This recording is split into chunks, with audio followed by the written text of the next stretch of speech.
자, 이 시간은 네 번째 시간으로 신약 개발은 과연 어떤 과정을 통해서 이루어지는지에 대한 설명을 해보도록 하겠습니다. 먼저 그 페니실린이라는 약과 그 말라리아 치료제 개발 역사에 대한 얘기로 먼저 신약 개발 얘기를 한번 시작해 보도록 하겠습니다. 왼쪽에 그 페니실린 개발 역사를 잠깐 살펴보면 여러분도 잘 알다시피 그 플레밍이라는 사람이 이제 그 페니실린 개발에 아주 그 공헌을 세운 사람 중에 한 사람인데요. 1차 세계대전에 영국 의료팀으로 참전했던 사람입니다. 이때 플레밍은 많은 군인들이 부상보다는 오히려 감염증으로 사망하는 것을 목격을 했던 것이죠.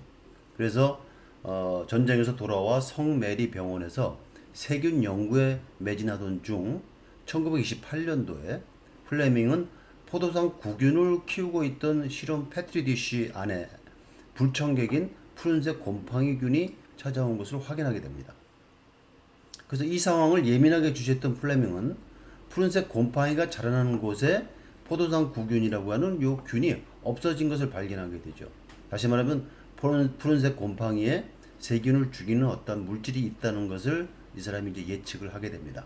그래서 후에 곰팡이균 추출물이 그람 양성균 세균을 죽이며 동물에게는 뭐 사람을 포함해서 해가 되지 않음을 확인해서 이듬해 그 결과를 의학 잡지에 이제 의학저널에 게재를 하게 됩니다. 그래서 이런 일이 일어나고 나서 10여 년이 지난 후에 호주 병리학자인 플로리와 독일 생화학자인 체인이 같이 공동으로 이분들이 푸른색 곰팡이로부터 활성 물질인 페니실린 G를 분리를 하게 됩니다. 그래서 이러한 공로가 인정돼서 플레밍과 플로리와 그 다음에 체인은 1945년 노벨 생리의학상을 공동 수상하게 됩니다. 여기 사진들이 나와 있죠. 그래서 플로리, 그 다음에 플레밍, 그 다음에 보리스 체인, 이게 세 분이 노벨 생리의학상을 공동 수상하게 되었고요. 그 오른쪽에 그 말라리아 치료제 개발 역사는 어찌 보면 천연물로부터 뭐 곰팡이든 식물이든 천연물로부터 신약이 개발된 어떻게 보면 마지막 약이 아닌가 싶은데요. 역사를 잠깐 거슬러 보면 오래전 중국에서부터 이미 말라리아 치료제는 시작이 됐는데요. 그 기원전 168년에 고대 중국으로 거슬러 올라가게 되는데 이때 단쑥이라고 불리우는 이 개똥쑥을 가지고 여러 가지 치료제를 썼던 모양입니다. 그래서 당시에는 치질 치료제로 사용이 되다가 기원 후 340년에 해열 목적으로 이 개똥쑥차를 사용했다고 합니다. 그러다가 한참 지난 1596년에 중국의 허브 연구자인 리 쉬젠이라는 사람이 말라리아로 인한 오한과 발열 치료 목적으로 이제 개똥쑥차를 이용함이 중국 고대 의학서에 이제 기재가 됩니다. 그래서 이러한 중국 고대 의학서를 본 1960년대 중국 과학자인 투유라는 여기 여성 과학자죠. 이분이 중국 전통 의학에서 말라리아 치료제로 오래 사용되어 왔던 그 개똥쑥으로부터 활성 물질을 찾게 되는 연구를 시작하는데요.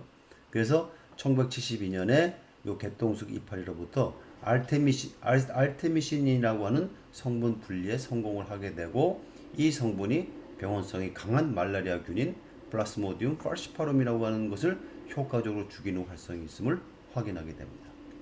그래서 이 중국인 투유와 함께 윌리엄 C 캠벨과 일본인 오무라 사토시가 공동으로 역시 이 업적이 인정이 돼서 2015년 노벨 생리의학상을 공동 수상하게 됩니다.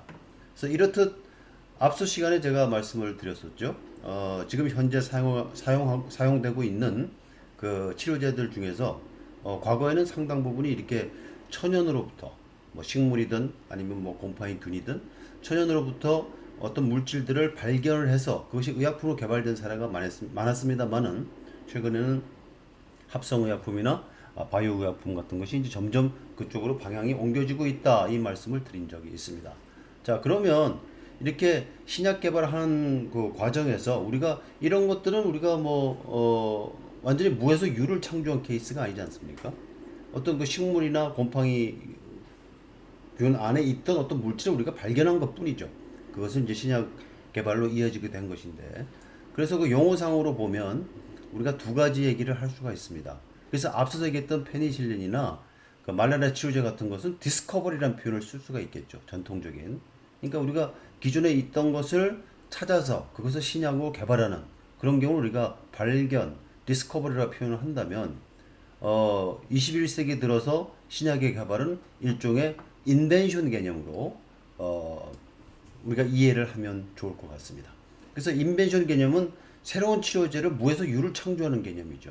그래서 우리가 그 뭐 예를 들면 컴퓨터 그 모니터링을 모델링을 이용해서 약을 개발한다든가 아니면은 그 주변에 많은 독립적인 다른 그 과학들이 이제 서로 협업을 해서 이들을 최적화하고 실험을 통해서 이제 개발하는 그래서 발명이냐 발견이냐 이런 두 가지 개념을 여러분들이 이해를 여기서 하면 될 것 같습니다. 그래서 지금 우리가 살고 있는 사회는 디스커버리라고 하는 그러니까 우연하게 약이 개발되는 경우는 거의 없다는 것이고요. 여기 좀 그런 말 써 있죠. There is little serendipity. 이 serendipity라는 표현이 그러니까 우연이라는 뜻이거든요. 그러니까 우연히 발견될 수가 있지 않습니까? 뭐 예를 들면 버드나무 숲에서 아스피린을 개발했다. 또 우연히 버드나무 숲이가 해열 작용이 있고 진통 작용이 있다는 걸 알아서 거기서부터 출발을 한 것이군요. 그러니까 이런 우연이 과거에는 통용이 됐다면 지금은 이런 우연하게 약을 개발하는 경우는 거의 없고 하나의 그 발명, 무에서 유를 창조하는 인벤션 개념으로 우리가 신약을 개발한다. 여러분들이 이렇게 이해를 하면 되겠습니다. 그래서 이렇듯 신약 개발은 다학제 간 협업, 그러니까 주변 학문들이 서로 도움을 줘야 되겠죠. 또 플랫폼의 공유 등을 통한 가능한 과업으로 하이 리턴 하이 리스크 형태의 고위험 산업이지만 성공할 경우 부가가치는 매우 높은 차세대 유망 분야라고 할 수가 있겠습니다. 자, 그러면 신약 개발 과정을 본격적으로 설명을 하기 전에 일단 먼저 약이 되기 위한 의약품이 되기 위한 필요 충분 조건이 뭐가 있느냐는 얘기를 잠깐 언급을 하고 신약 개발 과정을 설명하는 것이 좋을 듯 합니다. 그래서 의약품이 되기 위한 필요 충분 조건은 요 그림을 보면 여기 보면 안전성이라는 표현이 있고 또 유효성이라는 표현이 있죠. 이 두 가지가 굉장히 중요한 거죠. 다시 말하면 약이 안전해야 되고 즉 부작용이 최소화돼야 되고 우리가 억셉트 할 수 있는 정도의 부작용이 있어야 되고 그렇지만 또 치료 효과가 분명히 있어야 되죠. 이 두 가지는 그러니까 필요 충분 조건이라고 우리가 얘기를 할 수가 있습니다. 거기에 더불어서 뭐 안정성도 있어야 되겠죠. 변질되지 않고 뭐 실온에서 안정한다든가 이런 것도 뭐 추가적으로 되겠지만 여기서 가장 중요한 것은 이 약이 과연 안전하냐, 그러니까 세이프하냐, 또 이 약이 효과가 뚜렷하냐 이 두 가지가 핵심입니다. 그런데 20세기 초부터 20세기 말, 20세기 중반까지 사실은 많은 나라에서 의약품을 개발할 때 이 안전성에 대한 그 개념이 많이 약했었습니다. 그러다 보니까 약효는 뚜렷한데 이 약이 안전한가에 대해서는 검토가 명확하게 정확하게 이루어지지 않았던 것이죠. 그래서 이 세이프 관련된 그 가장 대표적인 그 약해 사건 중에 하나로 역사상 최악의 약해 사건 중에 하나로 이 탈리도마이드 사건이 있는데요. 그래서 이 탈리도마이드라는 것은 진정 수면제로 사용됐던 약이거든요. 여기 보면 진정제 혹은 수면제로 시판됐다고 되어 있죠. 상품명이 콘데르간이라고 하는 상품명으로 독일에서 그 당시는 서독이었죠. 동독과 서독이 나뉘었을 때니까 서독에서 콘데르간이라는 제품명으로 의사의 처방 없이 구입할 수 있는 진정 수면제로 시판되었던 약이 탈리도마이드라는 요 약인데요. 탈리도마이드라는 약인데 그 즈음에 호주 산부인과 의사인 윌리엄 맥브라이드가 이 약이 입덧 완화 효과도 있다는 것을 발견했습니다. 그래서 임산부에게 이 약이 입덧 완화 효과로 허가가 난 약은 아니지만 임산부들한테 효과가 있다 그래서 그것을 발표하게 되고 그렇게 실제 사용했던 사람이 있었습니다. 윌리엄 맥브라이드라는 의사가. 그래서 이 사람 때문에 많은 그 임신부들이 이 약을 입덧의 완화 효과로 사용을 하게 된 것이죠. 거기서부터 이제 문제가 출발한 겁니다. 근데 이때 이 약을 복용한 산모에게서 사지가 없거나 짧은 신생아들이 태어나는 치명적인 기형아들이 이제 나타나는 이런 부작용이 나타났죠. 그래서 이 질환을 해표지증이라고 하고요. 혹은 뭐 단지증, 손발이 짧다 그래서 영어로는 포코멜리아라고 표현하는데요.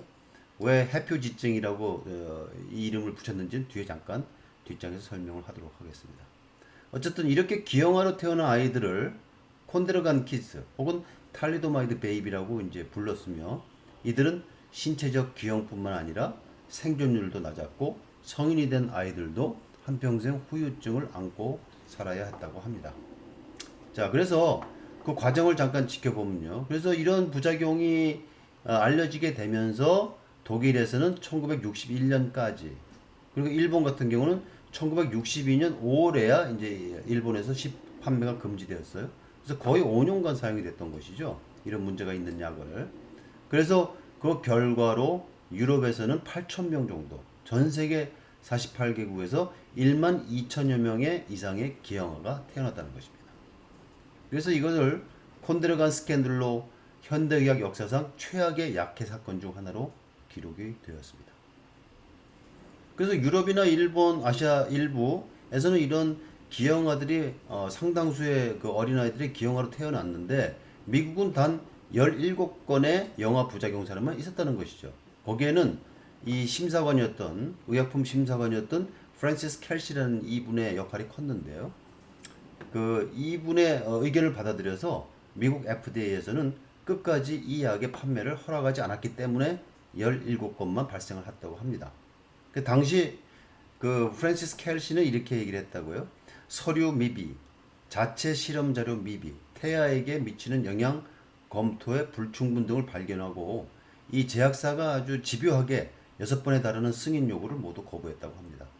그래서 덕분에 미국에서의 탈리도마이드 부작용 사건은 극히 적었고, 프랜시스는 이 공로로 전 국민적인 영웅이 됐다.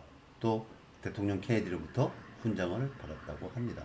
자, 그래서 이 탈리도마이드 사건으로 인해서 미국 같은 경우는 1962년에 그 의약품 개정법을 이제 발의를 하게 되는데요. 그게 케파버 해리스 그 약 수정법이라고 하는 건데요. 이걸 통과시킨 거예요, 국회에서. 통과를 시켜서 이 법은 어떤 내용을 담고 있었냐면은 미국에서 시판되는 모든 약의 허가 과정, 그 다음에 모니터링, 이거를 여기에 대해서 아주 엄격하게 기준을 정하고, 그래서 여기 지금 최종적으로 붉은 글씨로 쓴 거 보면은 모든 제약사들은 자기들이 개발해서 시판하고자 하는 약들이 세이프하고 그러면서 이펙티브한, 시판하기 전에요.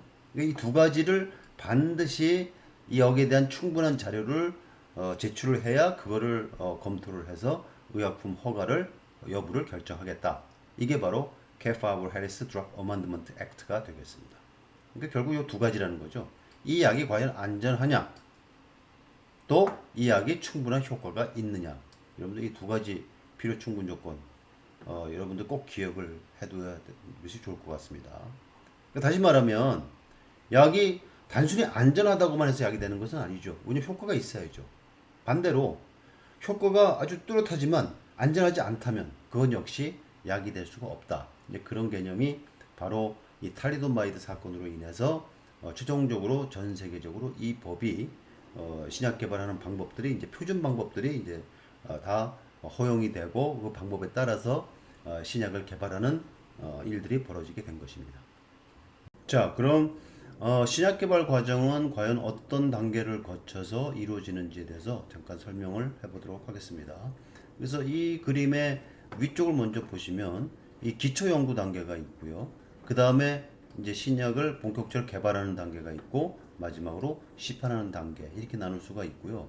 기초 단계는 여기 뭐 인비트로 스터디라고 써 있는데, 이거 좀 시험관 내 시험이라고 해서 보통 실험실에서 소규모로 하는 실험들을 얘기하겠죠. 그래서 실험실에서 실험을 해서 이게 뭐 생물학적 제제든 아니면 합성 의약품이든 여기서 여러 가지 후보 물질들을 가지고 하나의 선도 물질을 이제 찾게 됩니다. 그러니까 선도 물질, 리드 컴파운드로 표현하고요. 그래서 이 선도 물질을 찾게 되면 그걸 가지고 이제 비로소 무슨 실험을 하게 되죠? 동물 실험을 하게 되는 거죠. 애니멀 테스팅. 그래서 이 단계까지를 우리가 비임상 단계라고 보통 표현하고요. 과거에는 이걸 전임상 단계 이런 표현을 쓰기도 했습니다. 그래서 동물 실험을 통해서 이게 약효가 있는지, 선택성이 있는지, 약물의 작용 메커니즘은 무엇인지를 여기서 밝히게 되고요. 그 다음에 이 동물 실험에서 충분하게 데이터가 확보가 되고 이 후보 물질은 분명히 임상 시험을 통해서 신약 개발로 가는 방향으로 가면 좋겠다고 인정이 되면 그때 IND라고 하는 파일을 만들어서 임상 시험을 하겠다는 그 허가서를 제출하게 됩니다. 그 FDA에다가. 그래서 IND라는 것은 Investigational New Drug의 약자고요. 그래서 IND 파일링을 해서 FDA 제출을 하면 FDA에서 그걸 이제 심사를 해서 오케이 그러면 임상 시험을 해도 좋다. 허가가 나면 비로소 임상 시험을 하게 되는데요. 그게 이제 클리니컬 테스팅이고요. 그래서 이 단계를 우리가 임상 단계라 표현을 하고 임상 시험은 1상, 2상, 3상 그리고 시판 후에 4상 이렇게 네 가지로 구분이 되어 있으며 2상과 3상은 비교적 같은 거지만 환자 수가 이렇게 늘어나는 것에 좀 차이가 있고요. 1상의 경우는 건강한 지원자한테 신약을 투여하고 시험하는 방법입니다. 그러니까 건강한 지원자한테 우리가 개발하는 그 신약을 투여한다는 것은 뭘 보기 위한 것일까요? 이 약이 안전하냐는 거 보는 거죠. 그래서 is it safe? 안전하냐? 약물이 들어가서 어떻게 흡수가 되고 분포가 되고 배설이 되느냐? 그 과정을 연구하는 단계가 일단 1상이고요. 페이즈 1.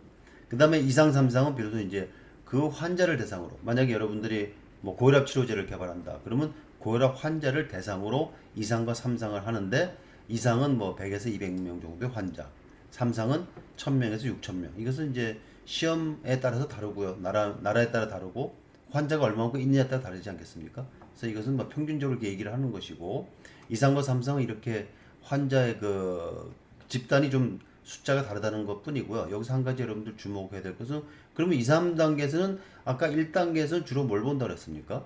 이 의약품이 안전하냐를 보는 것이고 2상, 3상에 가면 이 약이 실제로 효과가 있느냐 Does it work in patient? 이렇게 써놨지 않습니까? 그러니까 효과를 중점적으로 보는 것이죠. 그래서 거기에는 더블 블라인드라는 그 시험 방법을 통해서 이 시험을 하는데요. 이것은 우리가 이중 맹검 실험이라고 얘기를 해서 나중에도 한 번 더 언급이 될 것이지만 여기서 잠깐 설명을 하면요. 어, 신약을 투여받는 환자군도 내가 뭘 투여받는지를 모릅니다. 그러니까 어떤 그룹은 가짜 약을 투여받고요. 어떤 약은 기존의 약을 투여받고 어떤 사람들은 지금 개발되고 있는 신약을 투여받습니다. 그러나 투여받은 사람이 내가 뭘 받았는지를 모르게 합니다. 그리고 약을 주는 사람, 임상양리학자도 내가 어떤 약을 어느 그룹에 줬는지를 모르게 하는 것. 그게 바로 이중 맹검 실험입니다. 왜냐하면 약에 대한 편견을 일단 처음부터 배제하기 위함이죠. 그래서 이런 실험 방법을 통해서 정확하게 이 약의 효과가 기존의 약보다 나은지, 뭐 부작용은 적은지, 그러면서도 가짜 약을 투여받은 그룹보다는 확실하게 효과가 있는지 등을 평가하는 것이 3상 임상 시험이라 볼 수가 있고요. 그래서 1상, 2상, 3상 시험이 끝나서 이것은 충분히 그 시판을 가치가 있다고 제약사가 인정이 되면 NDA라고 하는 파일링을 합니다.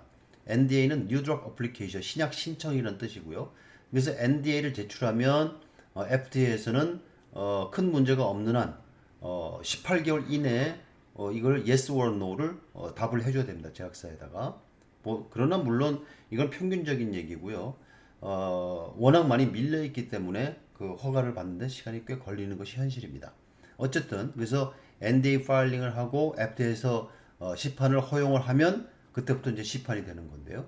그러면 시판하고 나서도 임상시험 4상이 지금 진행된다고 방금 제가 말씀드렸지 않습니까? 이건 뭐냐면 포스트 마케팅 서베일런스라 해서 시판 후의 부작용을 추적하는 실험입니다. 그래서 시판은 됐는데 여러분들 여기서 보면 임상 2상, 3상 해봐야 10,000명 이내거든요. 그러나 일단 시판이 되면 어떻습니까? 이 약이 수천 명, 수만 명, 수백만 명 사람들한테 바로 노출이 되죠. 그러면 여기 단계에서 발견이 안 됐던 부작용이 페이즈 4에서 분명히 발견이 될 수 있죠.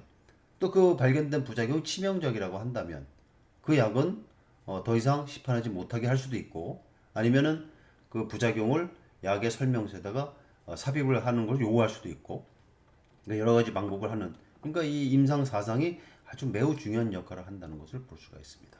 자 그러면 이런 오리지널 약을 개발한 제약사는 지난 첫 시간인가요? 잠깐 제가 언급도 했는데 대략 한 20년 동안 이 물질에 대한 그 지적 재산권을 가지게 되죠.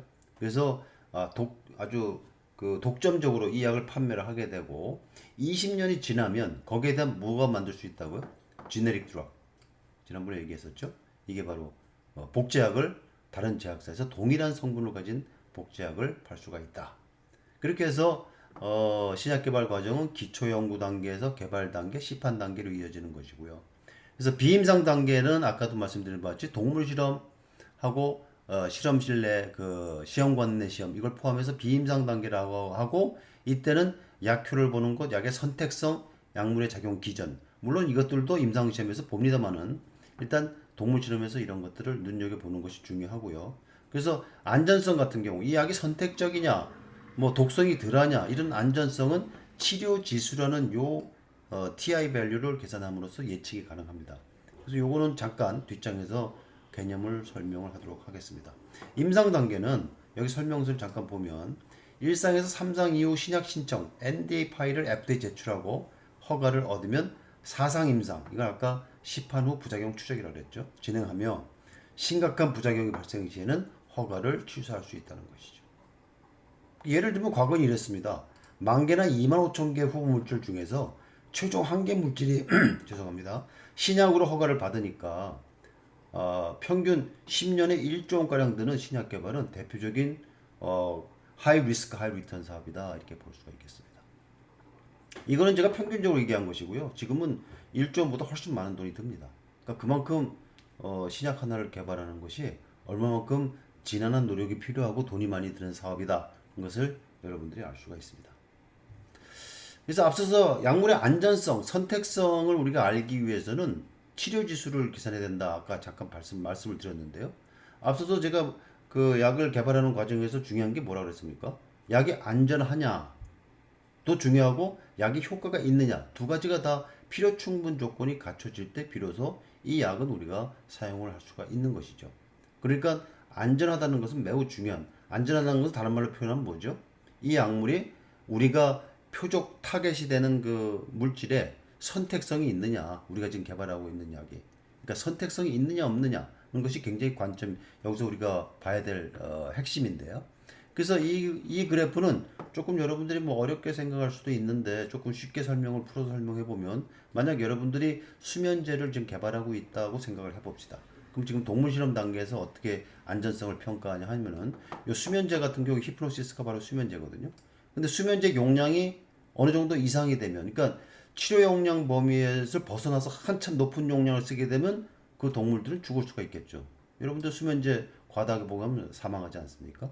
그러면 우리가 약효 측면에서 보는 거하고 독성 측면에서 보는 거 이 두 가지 그래프를 그려놓고 이 두 그래프가 얼마만큼 떨어져 있느냐를 보면 쉽게 이 약이 상대적으로 선택성이 있다 없다를 알 수가 있지 않겠습니까? 그럼 이렇게 S자 커브의 모양이 그려진 것은 어떻게 만들어진 거냐면 옆에 그림을 보시면 됩니다. 자, 옆에 그림은 뭘 표현한 거냐면은 여러분들이 마우스를 가지고 이런 실험을 한다고 가정을 하겠습니다. 그러면은 이 마우스의 혈중 농도가 여기 5에서 20 정도 되는 혈중 농도가 이렇게 지금 보여주고 있고 X축에는요. 혈중 농도가 보여지고 있고 그러면 각 농도별로 예를 들면 여러분들이 100마리의 마우스를 가지고 실험을 했다 그러면 5라고 하는 농도 혈중 농도가 있을 때는 몇 마리가 반응을 했고 예를 들면 수면 반응이 쥐가 잠들기 시작했다 이거죠. 7이라는 농도 때는 몇 마리가 10이라는 농도 때 몇 마리가 20일 때는 몇 마리가 그러니까 보통은 중앙값이 가장 많은 개체수가 반응을 하겠죠. 그러나 반드시 이렇지는 않습니다. 이것은 여러분들 설명을 한 편의상 이렇게 좌우가 대칭되게 이렇게 종 모양의 쉐입을 그린 것이지만 반드시 그렇지는 않다. 참고로 알아두시고 어쨌든 이렇게 그래프가 그려지는 것은 이 그래프를 우리가 이름을 빈도 분포 곡선 frequency distribution curve라고 얘기를 합니다. 자, 그러면 혈중 농도가 5에서 20까지의 이제 반응을 나타내는데요. 이거를 전부 다 합산하면 어떻게 될까요? 5에서 반응한 것에서부터 20 농도에서 반응한 개체수를 더 합산하면 전체가 100마리가 되겠죠. 이게 바로 이렇게 해서 그려진 그림입니다. 이 그래프가 S 그래프가 이걸 우리가 누적 빈도 분포 곡선이라 그래요. 큐뮬러티브. 그래서 이런 누적 빈도 분포 곡선이 바로 요 그림입니다. 요 파란색. 이 수면 효과를 봤을 때. 자, 그러면 동일한 그림을 혈중 농도가 20 한참 뒤에서 훨씬 높은 농도에서 실험을 한다면 이때 쥐들은 어때요? 농도가 너무 약의 용량이 너무 높아서 사망하기 시작하게 돼요. 죽어 나간다 이거죠. 그럼 그걸 데스로 표현할 수가 있겠죠. 그럼 동일한 그 데스 빈도 분포 곡선이 이렇게 그려질 것이고요. 그거를 그 서메이션 하게 되면 요 초록색의 그래프가 그려지겠죠. 여러분들 이해되시나요? 그래서 이 두 그래프를 한 그래프상에 이제 표현을 한 거고요. 자, 그러면 여기서 이제 중요한 하나의 그 지표를 여러분들이 이해를 하면 됩니다. 자, 100마리를 가지고 실험을 했다 내가 아까 가정을 했었죠. 그러면은 여러분들이 지금 실험하고 있는 마우스 100마리 중에서 50마리가 수면 효과를 보이는데 필요한 농도 이거를 ED50라고 표현했고요. 그러니까 ED라는 것은 Effective Dose, 그러니까 유효 용량 50%가 반응을 하는 유효 용량은 100이란 뜻이죠. 반면에 그러면 50%의 G가 죽어나가는 용량 LD50 이건 400이라고 나와 있죠. LD라는 것은 Lethal Dose, 그러니까 치사량이란 뜻입니다. 자, 그러니까 개체의 50%가 죽어나가는 데 필요한 농도가 400이라고 표현했고요. 개체 50%가 약효를 나타내는 농도 100이다. 그러면 요 수치하고 요 수치만 여러분들이 기억을 해두면 치료 지수, 세라피틱 인덱스라고 하는 것은 LD50 나누기 ED50이라는 것이죠. 그러면 이게 400이 오고 100이니까 4가 되는 거죠. 여러분들 이해되시나요? 자, 그러니까 이 두 그래프상의 거리가 4다 이 뜻입니다. 그러면 이 두 그래프의 거리가 멀면 멀수록 어떻습니까? 이 약은 상대적으로 안전하다 이렇게 볼 수가 있는 것이죠. 여러분들 이해되시나요? 그래서 거기에 대한 설명을 제가 잠깐 여기 써놨습니다. 치료 지수가 큰 약물, 곧 두 그래프 간 거리가 멀리 떨어져 있는 약물일수록 상대적으로 안전하다 이렇게 볼 수가 있는 것입니다. 그래서 이 사람의 경우는 여러분들 이렇게 수명과 사망으로 표시할 수가 없지 않습니까? 실험을 할 때. 부작용이라 볼 수가 있겠죠. 그래서 그때는 LD50 대신에 TD50. 이때 TD는 턱식 도우즈. 그러니까 독성을 나타내는 용량이죠. 이걸로 이제 바꿔서 계산을 하면 됩니다. 그러니까 동물의 경우는 LD50을 ED50을 나눈 걸로 계산하면 되고요. 사람의 경우는 TI 밸류가 TD50 나누기 ED50으로 계산을 해서 이 수치가 크면 클수록 이 약은 상대적으로 치료 용량 범위에서 부작용을 나타내는 범위하고 비교해 봤을 때 훨씬 더 안전하다. 그래서 여러분들 아래 예를 보면 이제 쉽게 이해가 될 겁니다. 우리가 페니실린 앞에 항생제 잠깐 얘기했었는데요. 이 페니실린과 그 항혈액 응고제, 그러니까 피가 굳지 않도록 하는 약물 중에 와파린이라는 약이 있는데요. 이 두 약물을 비교해 보면 요 두 간의 거리, 간격이 페니실린이 이 노란색으로 표시된 바로 이 부인데요. 이 와파린에 비해서 어떻습니까? 훨씬 영역이 넓습니다. 그 얘기는 뭡니까? 페니실린이 훨씬 더 상대적으로 안전하다. TI 밸류가 크다. 이렇게 볼 수가 있는 것이죠. 그 얘기는 예를 들면 페니실린 여러분들 500mg을 뭐 우리가 흔히 쓰는 용량이다 가정을 합시다. 그럼 그거의 10배가 돼도 웬만한 부작용은 안 일어난다 이 뜻입니다. 반면에 와파린 같은 약물은 치료 용량 범위가 10이라고 가정했을 때 바로 그거의 2배인 20만 돼도 부작용이 나타날 수 있다. 그게 치료 영역이 좁다, 치료 영역이 넓다 이렇게 표현할 수가 있는 것이죠. 그게 바로 치료 지수. 여러분들 별로 어렵지 않죠? 그래서 이렇게 이해를 그래서 동물 실험에서 이런 치료 지수를 임상 시험을 하기 전에 산출하게 되면 이 약이 대충 상당히 안전한 약으로 개발될 수 있을 것이다. 그렇지 않고 상당히 치료 영역이 좁으니까 좀 그런 건 문제가 될 수 있겠구나. 이런 아이디어를 가지고 약을 개발할 수 있지 않을까 생각이 듭니다. 자, 그래서 의약품의 부작용 아까 앞에 탈리도마이드 사건도 말씀을 드렸습니다만은 그러니까 그만큼 약물이 효과도 있어야 됨에도 동시에 분명히 안전해야 우리가 안심하고 약을 쓸 수 있지 않겠습니까? 그래서 우리나라 그 사이트 중에 한국의약품안전관리원이라는 사이트가 있어요. 여러분들 아마 처음 들어본 학생들이 많을 텐데요. 그래서 이 사이트를 여러분들 꼭 기억을 해두시고 거기 보면은 프론트 페이지 첫 페이지에 여기 의약품 이상 사례 보고가 있죠. 여기 지금 보고 여기도 있는데요. 그러니까 여러분들이 여기다가 또 보고를 할 수가 있다는 겁니다. 그리고 물론 이게 부작용 모니터링 시스템이 이런 식으로 갖춰져 있어서 여기 보면 이렇게 써 있죠. 여기 안내를 잠깐 보세요. 의약품 등의 안전에 관한 규칙에 따라 의약품 등 품목 허가를 받은 자, 의약품 도매상, 약국 개설자, 의료기관 개설자는 중대한 약물 이상 반응을 알게 된 날부터 15일 이내, 즉 2주 이내에 의약품 안전관리원장에게 보고해야 된다. 이렇게 모니터링 시스템이 되는 것은 지금 시스템상에 되어 있습니다. 그럼 이게 제대로 작동하느냐가 문제겠죠. 네. 그래서 여러분들도 이 사이트에 들어가셔서 사례 보고를 할 수도 있습니다. 그러니까 참고로 여러분들 알아두시면 되겠고요. 또 궁금한 것이 있으면 여기에 의약품 안전 정보 이런 부분도 있죠. 또 의약품 간의 상호 작용하는 정보, DUR 정보 이런 것도 있고 DUR에 대해서는 나중에 추가로 여러분들한테 설명을 좀 더 할 것입니다. 그래서 뭐 2017년도에 우리나라에서 신약으로 개발됐다가 2019년도에 문제가 있어서 품목 허가 취소가 된 인보사라고 하는 약이 있거든요. 이게 골관절염 유전자 치료제인데요. 세계 최초로 개발됐다고 하는 건데 그 임상시험 과정에서 상당한 오류가 발견돼 가지고 굉장히 지금 문제가 돼서 지금은 유통 판매가 중지됐습니다. 그래서 이게 이제 그 제약회사가 그 이걸 개발한 제약회사가 상당한 이제 어려움을 겪고 있고 지금 그 상장이 지금 폐지가 된 그런 폐지까지는 아니지만 지금 현재 거래가 중지된 이런 사건들이 있었는데요. 그래서 인보사 사건으로 인해서 이 인보사를 투여한 환자들에 대한 모니터링 시스템이 지금 여기서 같이 작동을 하고 있습니다. 그러니까 여러분들 참고로 아시면 좋을 것 같아서 여기다 설명을 했습니다. 그러니까 코오롱생명과학이 이걸 판매를 하고 코오롱 티슈진이라는 회사가 이 약을 개발을 하였는데요. 이런 문제가 생기면서 티슈진 지금 코스닥에 상장되어 있는데요. 코오롱 티슈진 같은 회사는 그래서 지금 현재 거래가 정지된 그런 상태다. 참고로 알아두시면 되겠습니다. 자, 그래서 이것은 요 표는 우리나라가 지금 당군 이래 어떻게 보면 최초로 신약을 개발한 게 99년 7월 15일이고요. 지금 마지막 게 2018년이니까 그 뒤로 지금 신약이 개발이 안 됐는데요. 30개 정도밖에 안 됩니다. 그러니까 우리나라의 BT 산업이 아직도 전 세계적으로 봤을 때 아주 미미한 국제적 경쟁력을 가지고 있다 이렇게 볼 수가 있고요. 여기는 이제 인보사가 취소가 된 것까지 포함입니다. 그래서 인보사까지 포함했다면 31개였는데 인보사는 아까 말씀드린 대로 2019년대 허가가 취소되면서 현재는 우리나라의 고유한 기술로 개발된 신약은 전체적으로 30개 정도밖에 안 됩니다. 여러분들 알다시피 우리나라의 국가의 경쟁력은 12에서 15위 사이입니다.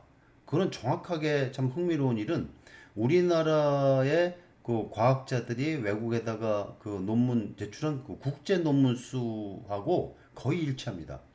우리나라 과학자들의 국제 논문 편수를 보면 전 세계적으로 15위 이내거든요.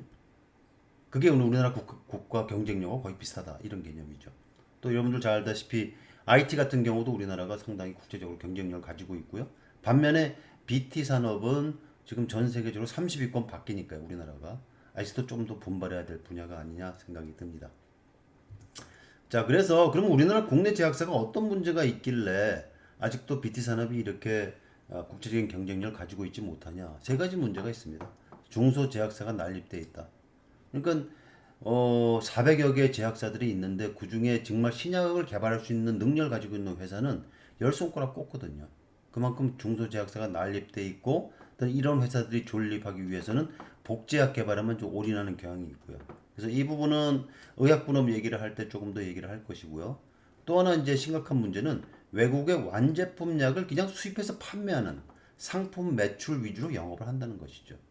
여러분들 여기에 우리나라 주요 대형 제약사들 12개의 것을 통계를 낸 건데요. 이 붉은색 부분이 전체 매출액의 상품 매출액을 지금 보여주고 있거든요. 그러면은 여기 지금 2016년 마지막 데이터를 보면은 전체 매출액 중에서 거의 반, 46.3%가 상품 매출로 이분들이 판매하는 겁니다. 그러니까 얼마만큼 자기네 오리지널 약은 없고 그냥 외국의 완제품 약을 수입해서 파는. 이러다 보니까 국제적인 경쟁력도 떨어지고 R&D 역량도 떨어지고 그러니까 이게 다국적 제약회사들하고 절대 경쟁을 할 수가 없는. 그래서 여기 그런 말도 써놨죠. 매출액 기준 국내 5위 제일약품의 경우를 살펴보면 2015년 1월 9월 기준으로 봤을 때 전체 매출액에서 상품 매출액이 68.5%나 된다는 것이죠. 이런 상품 매출 확대를 통한 외형 성장은 당연히 이건 지속 가능성이 낮죠. 이게 지금 우리나라 제약사가 가지고 있는 문제라고 볼 수가 있겠습니다. 자, 그래서 앞서서 그 신약 개발하는 과정이 참 복잡하기도 하고 돈도 많이 든다. 근데 최근에 여러분들 AI, Artificial Intelligence, 인공지능이 굉장히 지금 많은 분야에서 지금 접목이 되고 이용이 되고 있는데요. 신약 개발도 예외는 아니어서 여기 보면 제약산업에 AI를 활용하는 것은 선택이 아닌 필수가 된다. 그래서 여기 지금 인공지능의 신약 개발 효과를 보면 신약 개발 기간을 10년에서 3년으로 획기적으로 낮출 수가 있고요. 또 신약 개발 비용도 획기적으로 낮출 수가 있다. 그리고 AI 신약 개발 시장이 이렇게 커진다는 것이죠. 2016년에 2억밖에 안 되던 게 40억으로 커진다. 그래서 다국적 기업들 뭐 파이자, 노바티스, 얀센 같은 경우도 지금 AI에 많은 투자를 하고 있고요. 우리나라의 경우도 유한양행 뭐 여기 지금 SK 이런 경우가 전부 다 그 AI에 상당히 그 투자를 하고 이걸 통해서 신약을 개발하려고 하는 그러니까 이런 플랫폼 회사들을 지금 이용을 하는 거죠. 그러니까 그런 것들 그냥 참고로 여러분들 알아두시면 될 것 같아서 자세한 설명은 하지 않겠습니다.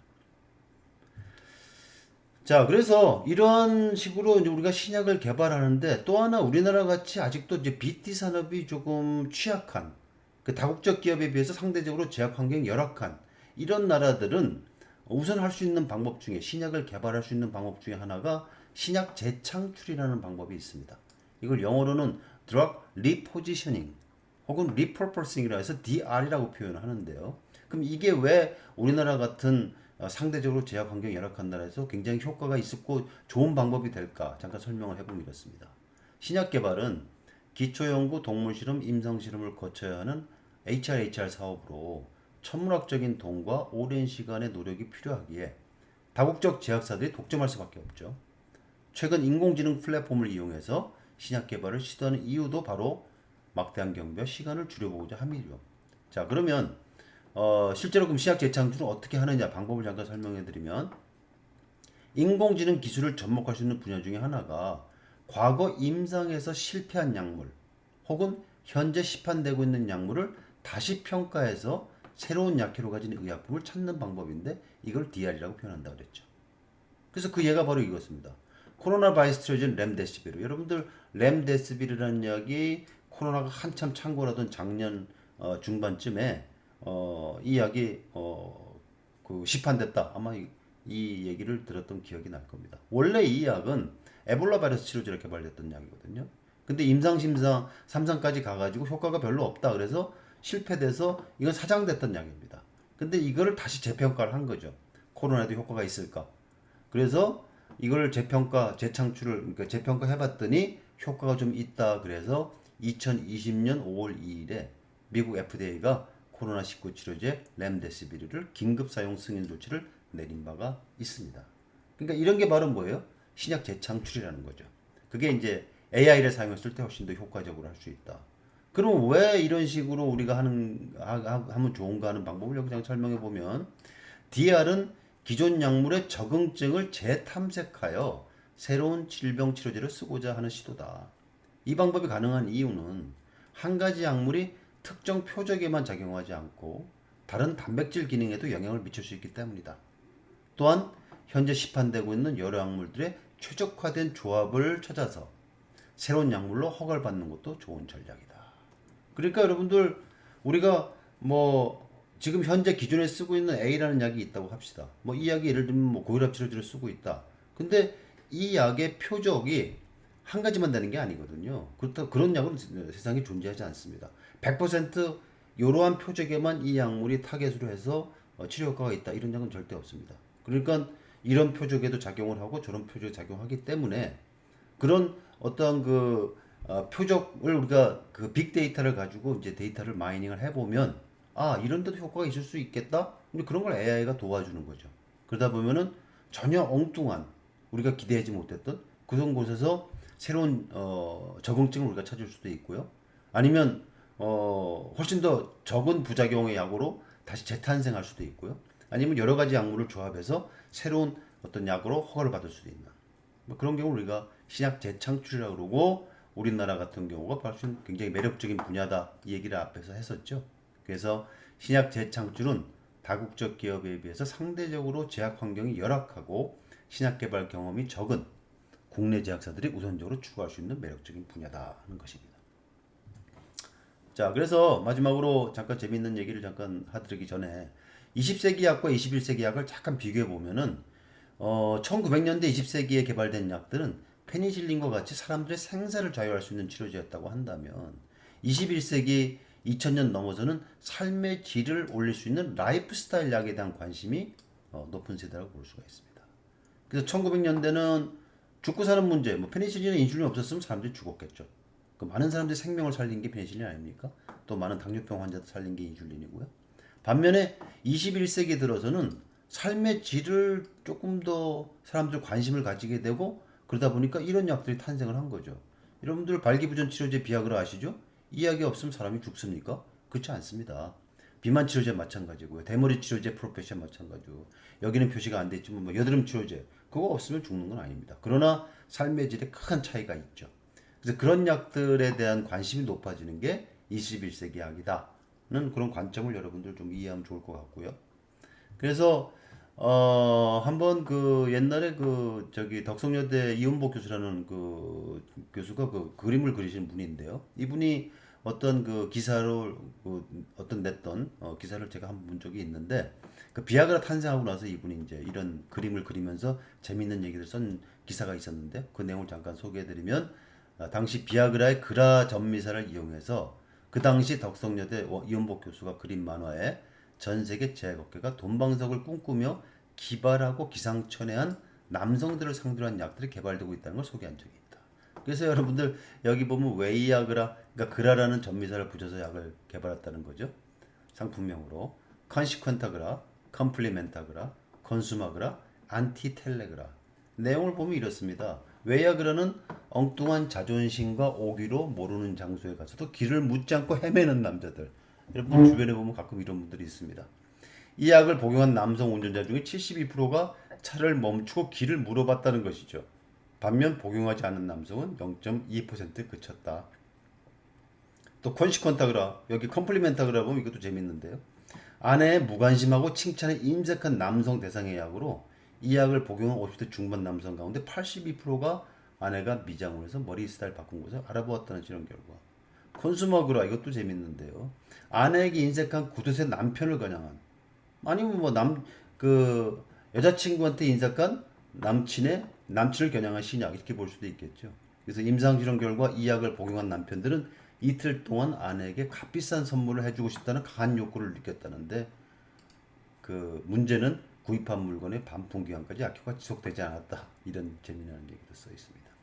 그래서 어쨌든 이것은 뭐 재미나게 라이프 스타일 드락을 이제 소개를 하면서 그 예를 들면 언젠가는 여성이 남성을 알약 하나로 마음대로 요리할 시대가 올지도 모른다.